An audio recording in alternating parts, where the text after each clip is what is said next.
asked you at the beginning of the service a very simple question. Have you ever wanted to be a part of a movement that transforms the world? Have you ever wanted to be a part of a movement that transforms the world? That's really my invitation to you this morning, to be a part of a movement that is transforming the world every day.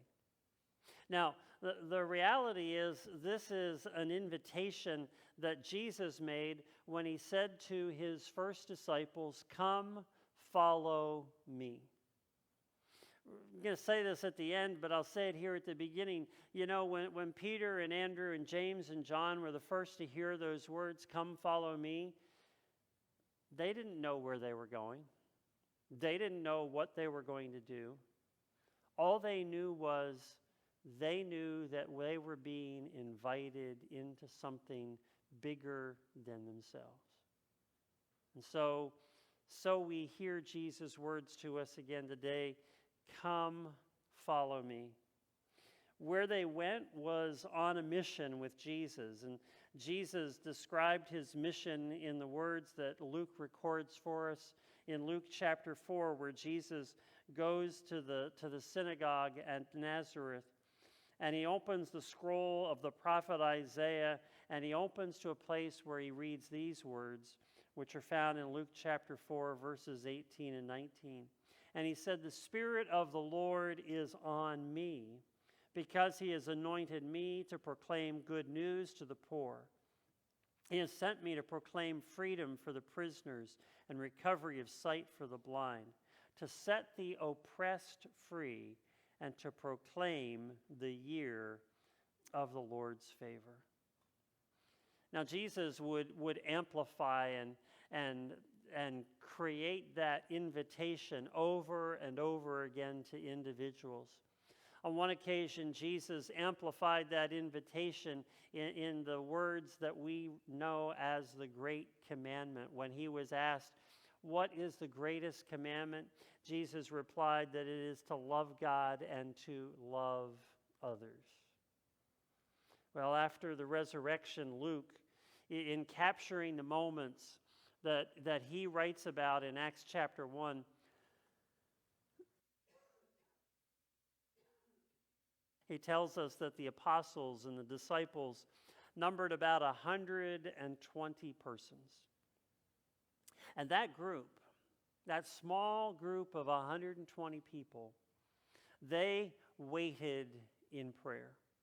That's what Jesus had told them to do, to wait in prayer, to wait for the Holy Spirit to be poured out upon them so that they could be empowered to be witnesses in Jerusalem and in all Judea and Samaria and to the ends of the earth. And from that 120 people, God birthed a movement that to this day is still transforming lives and transforming communities all around the world. The interesting thing is that God didn't need thousands. God didn't need hundreds of thousands. God didn't even need millions to turn the world upside down. He just needed 120 people. And so God did what God did through 120 people. 120 people who were not content to just sit back and consume religious goods and services. They were committed to being a movement that would transform individuals and communities. And the fact that you are here today proves that they did it. Through the experience that they had with the resurrected Jesus, they were empowered. They were empowered to transform individuals into people who embodied what Jesus taught and lived. They did it through their personal witness of a life transformed by Jesus' resurrection power. They loved their neighbor. They were people who could be trusted. Their joy wasn't dependent upon their circumstances, but their joy was manifested out of their trust in God's promises. They saw to the physical needs of others. They fed the hungry. They clothed the naked. They cared for the needs of the least and the last and the lost of their communities.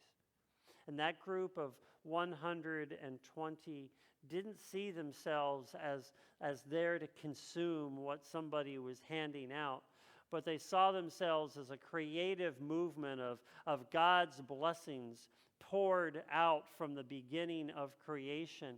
And that initial community of 120 was the number that God needed to make it happen. Had the movement started with 3,000? The 3,000 that were saved that day of Pentecost when the Spirit came upon them?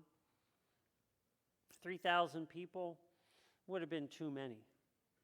Too many because when you get a large crowd like that, it's easy to step back and let somebody else do it. When there's a crowd, it's easy to step back, to just become a consumer rather than to be a part of the movement. And that's oftentimes what happens when we gather together in community. We sit in these rows and we consume rather than asking God, do it again. Do it again with 120 people. Do your best work. When we stop and reflect upon our mission here at Linglestown Life, we know that it's expressed in the words that Jesus gave in answer to what is the greatest commandment. And we say every week what our mission is when we say that we are here to love God and to love others. There is so much more than just those 4 words of loving God and loving others. To understand what it means, we have to go deep into what it means to love God so that our lives are transformed, and to love others not just with words but with actions. And not just to say that we love someone, but to actually show them that we love them. And then there's our vision. Every week when we gather together, we share together those words of our vision statement. What are they?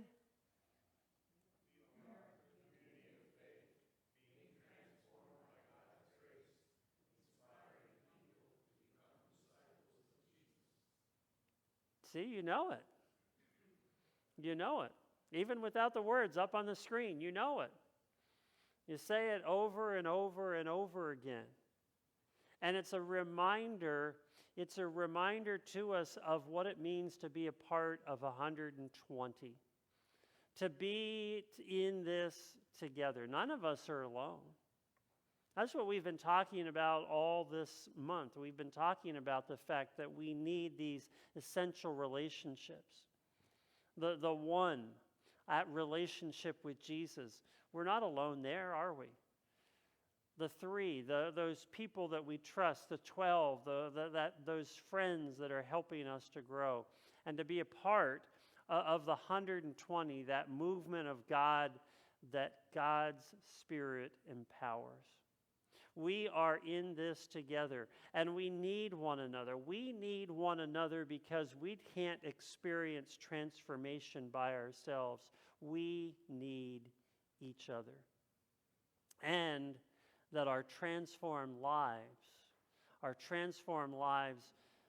inspire others to join us in this journey. That's ultimately what it's about, right? It's ultimately about us inspiring others to join in on that journey.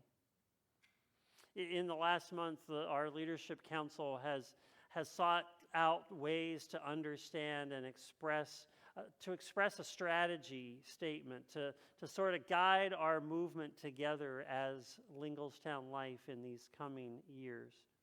And that strategy is expressed in a single sentence that's up here on the screen right now.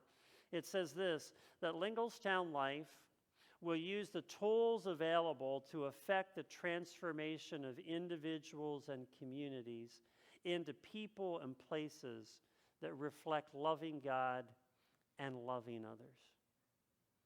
Now, I just want to pick out one word in there, and that word is tools. And I want you to understand something this morning. You all are the tools. You are the tools. You are the tools by which our community of faith can transform the lives of individuals and communities into place people and places that reflect what it means to love God and to love others. And we're going to unpack all of this in the next month as we move into the month of September. But I can tell you this much, that it's a strategy that isn't for consumers. This isn't a strategy where we just sit back and take it in, but this is a strategy where we have to be the ones on the move.